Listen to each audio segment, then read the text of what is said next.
નમસ્કાર મિત્રો, આપનું સ્વાગત છે। આ વિડીયોમાં આપણે ઘરે શીખીએ જુલાઈ 2020 અંતર્ગત ધોરણ 6ના ગુજરાતી વિષયની પ્રવૃત્તિની સમજૂતી મેળવીશું। તો વિડીયો અંત સુધી જોશો।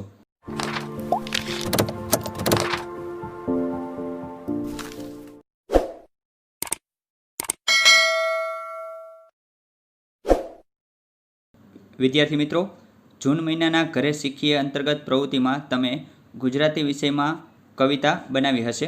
તો આ મહિનાની પ્રવૃત્તિમાં 2 વાર્તા સાંભળવાની છે, પરંતુ એ પહેલાં આપણે એક રમત રમવાની છે। તો આ રમત કેવી રીતે રમવાની છે તેના વિશે જાણીએ। નીચે એક શબ્દ ચોરસ આપેલ છે, જેમાં 7 હાર અને 8 સ્તંભ છે। તેમાં કેટલાક શબ્દો તમારે શોધીને લખવાના છે। જે શબ્દ શોધવાનો છે તેની માહિતી તમને નીચે આડી ચાવી અને ઊભી ચાવી લખેલું છે ત્યાં આપેલી છે। આડી ચાવીમાં આપેલ માહિતીના શબ્દો તમારે આડી હારમાં લખવાના થશે, જ્યારે ઊભા સ્તંભ માટે ઊભી ચાવી છે। જેમ કે આડી ચાવીમાં પહેલા ક્રમે લખ્યું છે કે ઈશ્વરની જ્યાં પૂજા કરીએ છીએ તે સ્થળ, તેના કૌંસમાં 3 અક્ષર એમ લખ્યું છે। એટલે કે તમારે ચોરસમાં જ્યાં 1 આપેલ છે ત્યાંથી 3 અક્ષરનો એક શબ્દ લખવાનો છે કે જેનો અર્થ ઈશ્વરની પૂજા કરવાનું સ્થળ એવો થાય। તો આનો જવાબ તમને કદાચ યાદ આવી ગયો હશે। તો બસ આવી જ રીતે જવાબો લખવાના છે, અને ક્યાંક ક્યાંક થોડા અઘરા શબ્દો પણ છે। જો તમને તે ન આવડે તો તમારા મમ્મી પપ્પા કે શિક્ષકને પણ તે પૂછી શકશો। તો હવે આ પ્રવૃત્તિ કેવી રીતે કરવાની છે તેને થોડી વિગતે સમજીએ। તો અહીં તમે આડી ચાવીમાં પહેલું વાક્ય એવું છે કે ઈશ્વરની જ્યાં પૂજા કરીએ છીએ તે સ્થળ, 3 અક્ષરમાં। તો હવે તમારે આનો જવાબ વિચારવાનો છે, અને ઉપર જે શબ્દ ચોરસ આપ્યું છે તેમાં 1 નંબર ઉપર તમે જોશો તો ત્યાં લખેલું છે મન, અને તેના પછી એક ખાનું ખાલી છે અને ત્રીજો અક્ષર છે ર। તો પહેલો અક્ષર મન અને છેલ્લો અક્ષર ર આવતો હોય એવો જવાબ કયો થશે? તો તમને સીધો જ જવાબ આવડી જશે કે મંદિર। તો ઉપર અહીં જે ખાનું ખાલી છે તેમાં દી લખી નાખવાનું છે, એટલે મંદિર થઈ જશે। તો હવે તેવી જ રીતે આપણે ઊભી ચાવીનું એક ઉદાહરણ જોઈએ। તો 12 નંબરનું છે સૌથી ઊંચો પર્વત, 4 અક્ષરનું। તો તમે શબ્દ ચોરસમાં જોશો તો 12 નંબર ઉપર હી લખેલું છે, પછી ખાનું ખાલી છે, પછી લ છે અને ખાનું ખાલી છે। તો 4 અક્ષરનું પહેલો અક્ષર હી, ત્રીજો અક્ષર લ આવતું હોય એવું શું થશે? તો જવાબ આવશે હિમાલય। તો તમારે આ રીતે હિમાલય લખી લેવાનું છે। તો બસ આવી જ રીતે તમારે દરેક આડી ચાવી અને ઊભી ચાવી છે તેના દરેક વાક્યો વાંચી અને તેમાં જે જવાબ આવતો હોય એ ઉપર લખી લેવાના છે। તો આગળ હવે આપણે ગુજરાતી વિષયની અંદરથી જે પ્રવૃત્તિઓ શીખવાની છે તેમાંથી પહેલી છે દ્વિદલ। તો આ પ્રવૃત્તિમાં શું કરવાનું? તો તમારા ગુજરાતીના પાઠ્યપુસ્તકમાં દ્વિદલ નામના પાઠમાં નાની નાની 2 વાર્તાઓ આપેલી છે। તમે આ બંને વાર્તાઓ વાંચી છે? જો ન વાંચી હોય તો વાંચી લેજો। અને અહીં QR કોડ પણ આપેલા છે, તો તેને તમે સ્કેન કરશો તો તમને સીધું જ આ વાર્તાઓના વિડીયો યુટ્યુબમાં મળી જશે, ત્યાંથી પણ તમે વાર્તા સાંભળી શકશો। આ વાર્તા તમે સાંભળી લો અથવા તો વાંચી લો, ત્યારબાદ તમારે શું કરવાનું છે? તો આ બંને વાર્તાઓ છે તેને તમારે ટૂંકમાં અહીં નીચે આપેલી ખાલી જગ્યા છે ત્યાં લખવાનું છે। તો વાર્તા 1 મૂર્તિ, તેના વિશે ટૂંકમાં લખવાનું છે, અને વાર્તા 2 સ્વમૂલ્યાંકન, તેના વિશે પણ અહીં ટૂંકમાં લખવાનું છે। તો આ વાર્તાને ટૂંકમાં કેવી રીતે લખી શકાય તે હું તમને બોલીને સંભળાવું છું। પહેલી વાર્તા મૂર્તિ। એક ભાઈ એક ગામમાં મંદિર માટે મૂર્તિ બનાવતા હતા, ત્યારે બીજા ભાઈએ તેની પાસે બીજી મૂર્તિ પડેલી જોઈને પૂછ્યું કે એક મૂર્તિ હોવા છતાં બીજી કેમ બનાવે છે? તો મૂર્તિકાર કહે છે કે તેમાં નાનો ઘસરકો થયો છે। ભાઈએ કહ્યું, દેખાય તેવો ઘસરકો નથી। તો મૂર્તિકારે કહ્યું કે હું અને ભગવાન તો જાણીએ છીએ કે ઘસરકો પડ્યો છે। તેવી જ રીતે બીજી વાર્તા સ્વમૂલ્યાંકનને ટૂંકમાં લખ્યું હોય તો લખી શકાય કે એક છોકરો એક દુકાનના ફોનમાંથી એક મેડમ પાસે ઓછા પૈસે તેના ઘરે કામ કરવા માટે માંગણી કરે છે, પણ મેડમ ના પાડે છે અને કહે છે કે અમારા ઘરમાં જે માણસ આવે છે તેના કામથી અમે ખુશ છીએ। આ સાંભળી બાળકે ફોન મૂકી દીધો। ત્યારબાદ દુકાનવાળા ભાઈને દયા આવતા તેને કામ પર રાખવાનું કહ્યું, પરંતુ બાળક કહે છે કે મારે હવે કામની જરૂર નથી, હું જ તે મેડમના ઘરે કામ કરું છું। તો બસ આવી રીતે આ બંને વાર્તાઓ ટૂંકમાં લખ્યા બાદ તમારે અહીં જે પ્રશ્નો આપેલા છે તેના જવાબો લખવાના છે।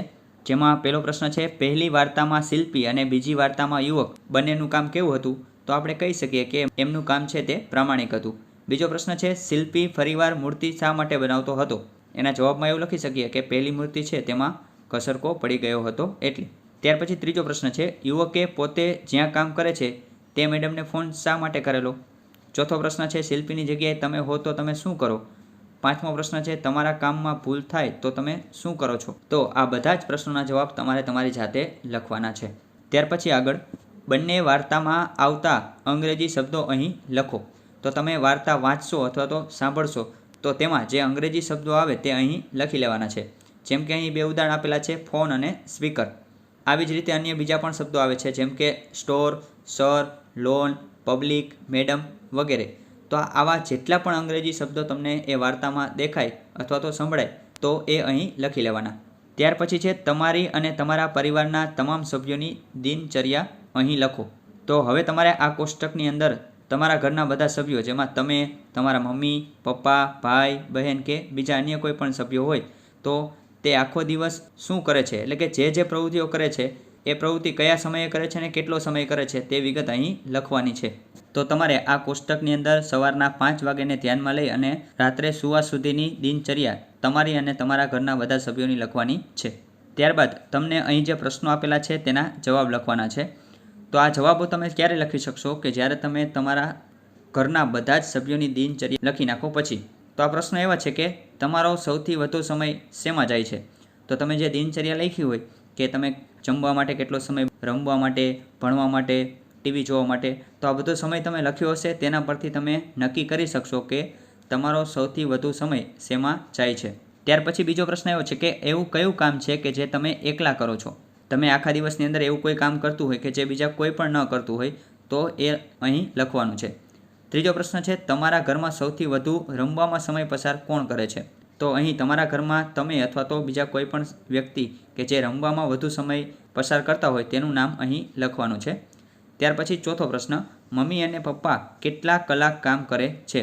તો એ પણ તમારે ઉપરના કોષ્ટકમાં ગણતરી કરીને લખવાનું છે. પાંચમો પ્રશ્ન મમ્મી અને પપ્પા કયા કયા કામ કરે છે? તો જે આખા દિવસની અંદર કામ કરતા હોય મમ્મી પપ્પા એની વિગત લખવાની. છઠ્ઠો પ્રશ્ન એવા કયા કયા કામ છે કે જેમાં ઘરના બધા જ સભ્યો સાથે મળીને કરે છે? તો જમવાનું હોય, ટીવી જોવાનું હોય, આવા જે કામ છે તે ઘરના બધા જ સભ્યો સાથે કરતા હોય તો એવા કામ છે તે અહીં લખવાના છે. સાતમો પ્રશ્ન કોણ કોણ નિયમિત વાંચે છે? તો તમારા ઘરમાંથી જે નિયમિત કોઈ પણ પુસ્તકનું વાંચન કરતા હોય તો તેનું નામ અહીં લખવાનું છે. તો આ બધા જ પ્રશ્નોના જવાબ લખાઈ જાય ત્યારબાદ તમારે તમારા પરિવાર વિશે 7 વાક્યો અહીં નીચે લખવાના છે. ત્યાર પછી નંબર 2 રવિશંકર મહારાજ. તો તમારા પાઠ્યપુસ્તકમાં ચોથો પાઠ રવિશંકર મહારાજ છે તે તમે વાંચ્યો હશે. તો અહીં તે પાઠને અનુરૂપ એટલે કે રવિશંકર મહારાજ વિશે થોડી વાતો કરી છે તો તે આપણે જાણીએ. રવિશંકર મહારાજ નાના હતા ત્યારથી જ તેમને બીજાને મદદ કરવાની ઈચ્છા થાય. તેઓ બહુ ભણેલા નહીં, ખેતી આવડે, પણ જ્યારે તેઓ કોઈનું દુઃખ જુએ તો મદદ કરવા જાય. આજથી 100 વર્ષ પહેલાં ગામડાઓમાં લાઇટ ન હતી, રસ્તાઓ પણ સારા ન હોય, મુસાફરી કરવા પૂરતા વાહન પણ ન મળે, ફોન કે મોબાઈલની તો સગવડ ક્યાંથી હોય, પૂરતા દવાખાના પણ ન હોય. આવી કોઈ પણ આફત આવે એટલે લોકોને ખૂબ મુશ્કેલી પડે. આવા સમયે મહારાજ મદદ કરવા જાય. પૂર આવે, કોલેરા જેવો રોગચાળો ફાટી નીકળે, દુષ્કાળ પડે, કોઈ ચોરી કે લૂંટફાટ કરે ત્યારે મહારાજ મદદ માટે પહોંચી જાય. તમને થશે કે મહારાજ ક્યાં રહેતા હશે? તો એમનું રહેવાનું ગામ થામણા, પણ મદદ કરવા આખા ગુજરાતમાં જાય. તો આપણે અહીં આજે રવિશંકર મહારાજ વિશેની જે માહિતી મેળવી તેના પરથી આપણે એટલું સમજી શકીએ કે રવિશંકર મહારાજ છે તે કોઈ પણ લોકોની મદદ માટે ગમે ત્યારે પહોંચી જતા. હવે આ પ્રવૃત્તિમાં આગળ તમને કીધું છે કે ખૂબ જ વરસાદ થાય તો શું થાય? અહીં 5 વાક્યો લખો. તો વરસાદ ખૂબ વધારે આવે તો કેવી પરિસ્થિતિનું નિર્માણ થાય તે અહીં તમારે લખવાનું છે. તો વિદ્યાર્થી મિત્રો તમને ખબર હશે કે ખૂબ જ વરસાદ આવે તો નદીમાં પૂર આવે. ગામના તળાવો હોય, નદી હોય, નાળા હોય એ છલકાઈ જાય. ક્યારેક પૂરના કારણે કાચા મકાનો હોય તો તેની દિવાલ પડવાની ઘટના પણ બનતી હોય છે. પશુઓ હોય તે પાણીમાં તણાઈ પણ જતા હોય છે. અને ખેડૂતો છે તેને ખેતરમાં જે વાવેલા પાક હોય તેમને પણ નુકસાન થતું હોય છે. તો આવી જે બધી બાબતો છે તે આ પ્રશ્નના જવાબમાં લખવાની છે. ત્યાર પછી છે અત્યારે વિશ્વમાં ફાટી નીકળેલા રોગચાળા વિશે તમે જે જાણતા હોય તે લખો. જરૂર જણાય તો મમ્મી પપ્પાને પૂછો. તો વિદ્યાર્થી મિત્રો તમને અત્યારે ખ્યાલ જ હશે કે અત્યારે કોરોના વાયરસની મહામારી ચાલી રહી છે, એટલે કે કોરોના વાયરસનો રોગચાળો ફાટી નીકળ્યો છે. તો આ કોરોના વાયરસના રોગચાળા વિશે તમારે અહીં માહિતી લખવાની છે. તમને આવડે એટલું લખવાનું અને વધારે મદદ માટે તમે તમારા મમ્મી પપ્પાની મદદ પણ લઈ શકશો. ત્યાર પછી ત્રીજો પ્રશ્ન છે દુષ્કાળ વિશે તમે જાણતા હો તે લખો. તો દુષ્કાળ વિશે લખવાનું છે. અને ચોથો પ્રશ્ન કુદરતી આફત સામે લોકોને કેવી રીતે મદદ કરી શકાય તે વિશે પણ તમારા જે કાંઈ મંતવ્યો હોય તે અહીં નીચે લખવાના છે. ત્યારબાદ આગળ શબ્દકોશ અને તેમાં શબ્દનો ક્રમ. તો આપણે આગળ શબ્દકોશ વિશે સમજૂતી મેળવવાની છે. તો તમને ખ્યાલ છે કે શબ્દકોશમાં શબ્દોનો ક્રમ કેવી રીતે નક્કી થાય છે. શબ્દકોશમાં શબ્દો માટેના કેટલાક નિયમો છે તે આપણે જોઈએ. તો સૌથી પહેલો નિયમ તો કક્કાના ક્રમ પ્રમાણે પહેલાં અ, અમ, આ, ઈ, ઉ, એ, ઐ, ઓ, ઔ ને અહ અને પછી કકો. તો આ પહેલો નિયમ થયો. બીજો નિયમ જોઈએ તો દરેક અક્ષરમાં બારાક્ષરીના ક્રમ પ્રમાણે જેમ કે ક, કમ, કા, પછી કા એ રીતે આગળ આવશે. આ વસ્તુ છે તે આપણે આગળ શીખશું. ત્રીજો નિયમ છે કે છ એ ક અને શ ના મિશ્રણથી થાય છે એટલે છ પરથી આવતા શબ્દો છે એ ક ની સાથે આવશે. અને ચોથો નિયમ એવો છે કે તેવી જ રીતે જ્ઞ છે એ શેની સાથે આવશે? ચ ની સાથે આવશે. ત્યાર પછી પાંચમો નિયમ જ્યારે કોઈ પણ શબ્દના પહેલા અક્ષર સમાન હોય તો બીજા અક્ષરના આધારે ક્રમ નક્કી કરો. અને છઠ્ઠો નિયમ છે જોડાક્ષરો જે તે શબ્દોના છેલ્લે આવે. તો તમારે આ 1 થી 6 નિયમ છે તે બરાબર વાંચી અને યાદ રાખી લેવાના છે. ત્યાર પછી તમે ખૂબ જ આસાનીથી શબ્દકોશનો ક્રમ છે તેને ગોઠવી શકશો. તો હવે તમને ત્યારબાદ અહીં શબ્દોને જોડણી કોષના ક્રમમાં ગોઠવવાનું જણાવવામાં આવ્યું છે. તો તેમાં શબ્દો આપેલા છે કબૂતર, કાનલ, કીર્તિ, કિનખાબ, કાંગરા, કૂતરું, કુટુંબ, કુતુંબમિનાર, કૌંસ અને કેકારવ. તો આ બધા જ શબ્દો આપેલા છે તેને જોડણી કોષના ક્રમમાં ગોઠવવાના છે. તો આપણે ફરી એકવાર શબ્દકોશનો જે ક્રમ છે તેના ઉપર નજર ફેરવીએ. તમે જોશો કે અ થી હ સુધી કેવી રીતે આ બધા જ શબ્દો છે તે ક્રમમાં આવે છે. અને સાથે સાથે જે કોઈ પણ એક અક્ષર કેવી રીતે ગોઠવાય તે પણ મેં અહીં નીચે દર્શાવ્યું છે. તમે આ માહિતી સાચવીને રાખજો. જરૂર જણાય તો સ્ક્રીનશોટ પાડી લેજો. તો આપણને અહીં જે શબ્દો આપેલા છે તેમાં ક વાળા શબ્દો છે. તો અહીં ગુજરાતી મૂળાક્ષરમાં કનો ક્રમ કેવી રીતે આવશે તે અહીં મેં દર્શાવ્યું છે. જેમાં પહેલાં ક આવશે, પછી કમ આવશે, પછી કા આવશે, પછી કા ઉપર મીંડું આવશે. તો આવી રીતે તમારે છે તે શબ્દકોશનો ક્રમ આવે છે તે યાદ રાખવાનું છે. હવે આપણે છે તે આપેલા શબ્દોને શબ્દકોશના ક્રમમાં ગોઠવીએ. તો અહીં જે શબ્દો આપેલા છે તેમાં ક વાળો માત્ર એક જ શબ્દ છે કબૂતર. તો આપણે પહેલાં લખશું કબૂતર. હવે ત્યારબાદ આપણે જોશું કે કા વાળા શબ્દો. તો અહીં કા વાળા બે શબ્દો છે કાનલ અને કાંગરા. તો એમાં સૌથી પહેલાં કા વાળો આવશે અને ત્યારબાદ કા ઉપર મીંડાવાળો શબ્દ આવશે. તો પહેલાં આવશે કાનલ અને ત્યારબાદ આવશે કાંગરા. તો બસ આવી જ રીતે આ નિયમને ધ્યાનમાં રાખી અને તમારે આ બધા જ શબ્દોને જોડણી કોષના ક્રમમાં ગોઠવવાના છે. ત્યાર પછી આવી જ રીતે તમારે તમારા બધા જ સગા વહાલાના નામ લખી તેને શબ્દકોશના ક્રમમાં ગોઠવવાના છે.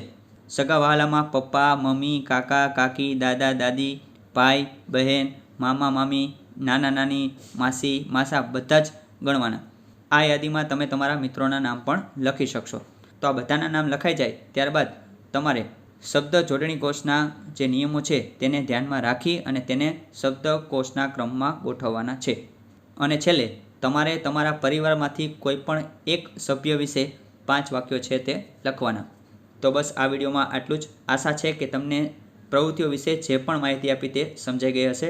વિડીયો પસંદ આવ્યો હોય તો લાઇક, કમેન્ટ અને શેર જરૂરથી કરજો. ફરી મળીશું બીજા વિડીયોમાં. આવજો.